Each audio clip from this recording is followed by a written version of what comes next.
نحمده ونستعينه ونستغفره ونعوذ بالله من شرور أنفسنا ومن سيئات أعمالنا من يهده الله فلا مضل له ومن يضلله فلا هادي له أشهد أن لا إله إلا الله وحده لا شريك له وأشهد أن محمدا عبده ورسوله يا أيها الذين آمنوا اتقوا الله حق تقاته ولا تموتن إلا وأنتم مسلمون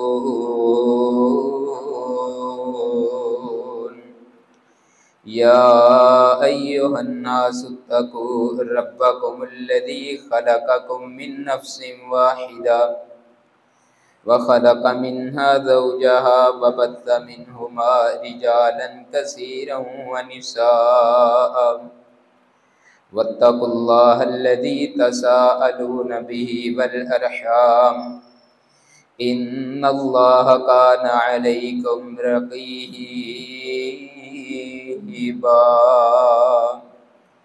يا أيها الذين آمنوا اتقوا الله وقولوا قولا سديدا يصلح لكم أعمالكم ويغفر لكم ذنوبكم ومن يطع الله ورسوله فقد فاز فوزا عظيما أما بعد فإن خير الحديث كتاب الله وخير الهدي هدي محمد صلى الله عليه وسلم وشر الأمور محدثاتها وكل محدثة بدعة وكل بدعة ضلالة وكل ضلالة في النار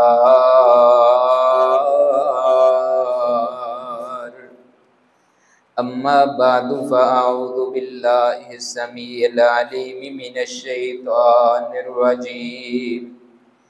بسم الله الرحمن الرحيم قال الله تعالى في الكلام المجيد كل نفس ذائقة الموت وقال الله تعالى في الكلام الآخر كل من عليها فان ويبقى وجه ربك ذا الجلال والإكرام وقال الله تعالى في الكلام الآخر وما الحياة الدنيا إلا لعبا ولهوا وقال النبي صلى الله عليه وسلم كن في الدنيا كأنك غريب أو عابر السبيل أو كما قال النبي صلى الله عليه وسلم اللهم صل على محمد وعلى آل محمد كما صليت على إبراهيم وعلى آل إبراهيم إنك حميد مجيد اللهم بارك على محمد وعلى آل محمد كما باركت على إبراهيم وعلى آل إبراهيم إنك حميد مجيد رب اشرح لي صدري ويسر لي أمري واحلل عقدة من لساني يفقهوا قولي اللهم رب زدني علما اللهم رب زدنی فہما رب یسر ولا تعسر وتمم بالخیر۔ ہر قسم کی حمد و ثنا، کبریائی بڑھائی کے تمام تر کلمات اللہ رب العزت کی ذات اقدس کے لیے، بے شمار انگنت درود و سلام سید الاولین والآخرین، امام اعظم، قائد اعظم، مرشد اعظم جناب محمد مصطفیٰ صلی اللہ علیہ وآلہ وسلم کی ذات بابرکت کے لیے اللہ تعالیٰ کی رحمت نازل ہوں، صحابہ اکرام، اہل بیت اعظام، تابعین، تبع تابعین اور محدثین اکرام پر، اور ہر وہ ہستی عظیم جو ہم تک دین کو پہنچانے کا سبب یا ذریعہ بنے۔ صاحبو، قرآن کے مختلف مقامات سے کچھ آیات آپ کے سامنے پڑھی ہیں، جن میں ایک تو اللہ تعالیٰ نے موت کو ایک اٹل حقیقت کے طور پر ہمارے سامنے پیش کیا ہے کہ دنیا کے اندر جو بھی آیا ہے اس نے سدا یہاں نہیں رہنا۔ اگر کسی کو بقا ہوتا تو جناب محمد مصطفیٰ صلی اللہ علیہ وسلم ہمیشہ دنیا میں رہتے۔ تو اللہ تعالیٰ نے جو قرآن کریم میں فیصلہ کیا ہے وہ یہی ہے۔ اللہ تعالیٰ فرماتے ہیں دنیا کے اندر جو بھی نفس ہے اس نے دنیا سے جانا ہی جانا ہے، اور جانے کا انداز اور جانے کا جو طریقہ کار اور جانے کی روٹین یہ مقرر نہیں فرمائی۔ آتے وقت بندے کا پہلے دادا، پھر باپ، پھر بندہ خود، پھر آگے اولاد، لیکن جاتے ہوئے کوئی سلسلہ مقرر نہیں ہے، اور کوئی روٹین اور کوئی بھی بندے کی زندگی کا حصہ اللہ تعالیٰ نے مختص نہیں کیا ہوا کہ آپ کے عمر کے اس حصے میں آپ کو موت آ جانی ہے۔ آپ دیکھیں کوئی ایسے بھی ہیں جو پیدا ہوتے ہیں اور فوت ہو جاتے ہیں، چھوٹی سی کلیوں کو والدین ہاتھوں پہ اٹھاتا ہے اور قبر کی سپرد کر دیتا ہے، اور کچھ ایسے بھی ہیں جو بچپن کے اندر یعنی دودھ پینے کی عمر گزرتی ہے اور چل بستے ہیں، کوئی جوانی کے اندر تو کوئی بڑھاپے کے اندر۔ کبھی والدین اولاد کے کندھوں پہ اٹھائے جاتے ہیں، اور ایسا موقع بھی آتا ہے کہ والدین کو اپنے جوان بیٹے کی لاش اٹھانی پڑ جاتی ہے۔ تو یہ ایک ایسی حقیقت ہے جس کا کوئی بھی مذہب یا کوئی بھی انسان انکار نہیں کر سکتا۔ اللہ تعالیٰ نے قرآن کریم کے اندر ایک بات ارشاد فرمائی ہے، فرمایا کل من علیہا فان، یہ تمہیں دنیا میں جو کچھ بھی نظر آتا ہے، زمین ہے یا آسمان ہے، سورج ہے یا چاند ستارے ہیں، یہ پہاڑ ہیں، شجر ہیں یا حجر ہیں، انسانیت ہے، پرندے ہیں، درندے ہیں، جن ہیں، فرشتے ہیں، جو کچھ بھی ہے، اللہ تعالیٰ فرماتے ہیں کل من علیہا فان، ہر چیز ایک وقت آئے گا کہ فنا ہو جائے گی، ایک ہی ذات کو بقا ہے، ایک ہی ذات زندہ اور قائم رہے گی، ایک ہی ذات باقی رہے گی، وَيَبْقَى وَجْهُ رَبِّكَ ذَا الْجَلَالِ وَالْإِكْرَامِ، اور وہ ذات اللہ کی ذات ہے، اللہ کی ذات کے علاوہ کوئی بھی بندہ زندہ نہیں رہ سکتا۔ اور دوسرے مقام پر اللہ تعالیٰ فرماتے ہیں کُلُّ نَفْسٍ ذَائِقَةُ الْمَوْتِ، جو بھی نفس ہے جس کے اندر جان ہے، جو جاندار ہے، اس نے موت کا ذائقہ چکھنا ہی چکھنا ہے، اور کب موت آ جائے کوئی کسی کو پتہ نہیں ہے۔ ابھی تو کوئی بندہ جوانی چڑھ رہا ہوتا ہے، اس کو بڑے مان ہوتے ہیں میں جوانی میں یہ کروں گا، میں ایسے ایسے کام کروں گا، لیکن حضرات اچانک موت کا بلاوا آتا ہے اور بندہ چل بستا ہے۔ حدیث مبارکہ میں آتا ہے نبی رحمت صلی اللہ علیہ وسلم نے ایک گول دائرہ لگایا اور پھر آقا علیہ السلام نے اس میں سے خط باہر کھینچ دیا، اور آپ فرماتے ہیں یہ انسان کی زندگی ہے، جو میں نے گول دائرہ لگایا ہے یہ انسان کی زندگی ہے، اور جو خط میں نے باہر کھینچا ہے یہ انسان کی خواہشات ہیں۔ انسان کی خواہشات ختم نہیں ہوتی، بندے کی زندگی ختم ہو جاتی ہے، کوئی پتہ نہیں چلتا کب بندے نے ختم ہو جانا ہے۔ رات کو پلان بنتے ہیں، میں صبح اٹھ کے یہ کام کروں گا، فلاں فلاں سے ملوں گا، لیکن رات کا سویا ہوا صبح اٹھتا ہی نہیں ہے۔ حضرات صبح کو نکلتا ہے میں آج یہ کام کروں گا، لیکن شام کو گھر لوٹنا نصیب نہیں ہوتا، شام کو جب گھر لوٹتی ہے تو اس کی میت ہی لوٹتی ہے۔ یہ ساری چیزیں ایک اٹل حقیقت، اور اس کے اندر نبی رحمت صلی اللہ علیہ وسلم کا اگر ہم وہ فرمان دیکھتے ہیں، آپ نے فرمایا کن فی الدنیا کا انکا غریب، اے میری امت کے لوگوں